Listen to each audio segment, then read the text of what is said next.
Bit Zero. Akbar Shamji joins us now. Akbar, welcome to the show, and thank you for making this kind of Chris. investment in our state. Chris, it's always nice to join your show, and particularly wonderful to hear your vocal flow, your lyrical stream. It's a really excellent rhythm you've got there. I actually have a couple of tiny points of correction, if I may, to make to your preamble. Please. So the pyramid, which was constructed as part of the US's kind of response to the Cold War, it wasn't that they decided. It wasn't that the US government decided this was not a good idea. What actually happened was, as part of all the kind of Cold War propaganda between the US and the Soviet Union, the US announced that this one missile defense silo and facility was one of 12 that the US were building. Once the Russians found out that this facility had been fully commissioned and was fully operational, it was that triggered the end of the Cold War. So this facility is the key straw that broke the camel's back in the Cold War. The Soviets said, okay, if you've built that, we can't keep up. I think the US did a fantastic job of presenting that this was one of 12. It's not clear that the budget was there for the rest of them, but they did what they had to do.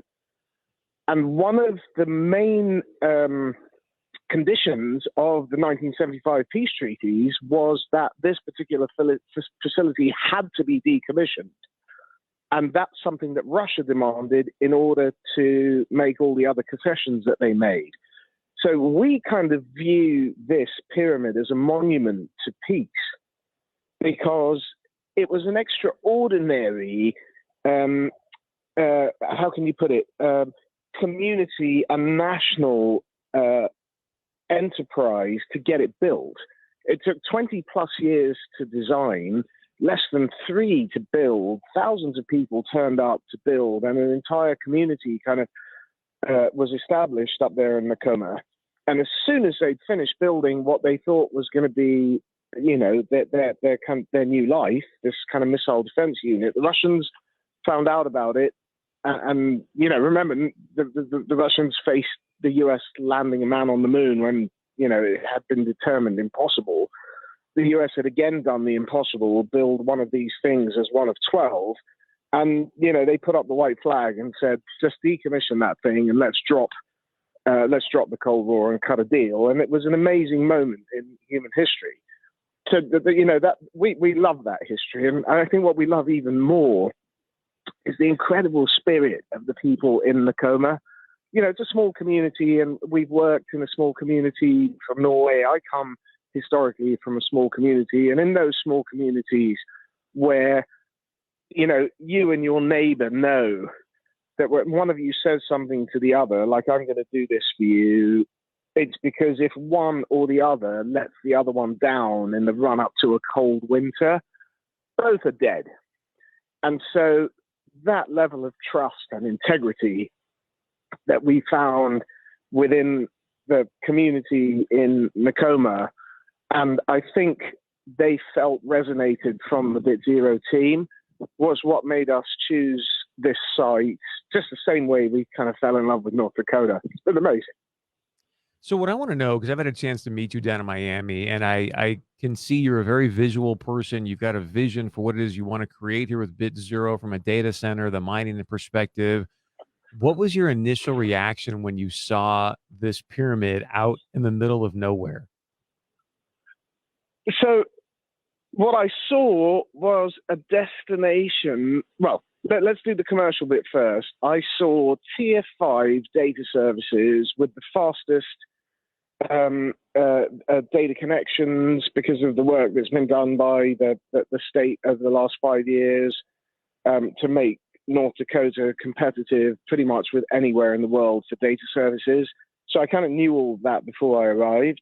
So you've got incredible speed of data, and you've got abundant natural resources for renewable energy. You've got supply of graphene for the new battery tech that we're bringing in. You've got feedstock for biomass. You've got railroads. You've got roads. So kind of that was at a high level. When I actually got there, notwithstanding all of the data center stuff, this will be one of the most, if not the most secure data centers in the world. So that was the commercial decision, that there are corporations and individuals in this uncertain world who will be looking for incredibly safe places to put their data, and there is nowhere safer. And just for your knowledge, not only is the the thickness of the steel and the EMP, the thickness of the concrete and the EMP steel that was inlaid to make this place as safe as it is, it's also sitting on the safest plate tectonic spot in the United States. Wow. So yeah. You know that North Dakota knows its own plate tectonics and geology kind of probably better than anyone, and that's how they found the places to put the carbon dioxide under the salt. And we've discussed that on a previous call. So that's what I was coming for, that level of security for our clients for data services. But when I came, I saw, apart from the incredible community, I saw two things. I kind of saw history unfolding. I saw a region that had created this place, which suddenly created the end of the Cold War, like strangely, and the same level of integrity amongst those people when we had the executive sessions that closed the contract. I mean, we were all pretty much crying in the room because I explained our community initiatives, and they explained how important the pyramid was to the community, and we signed the deal.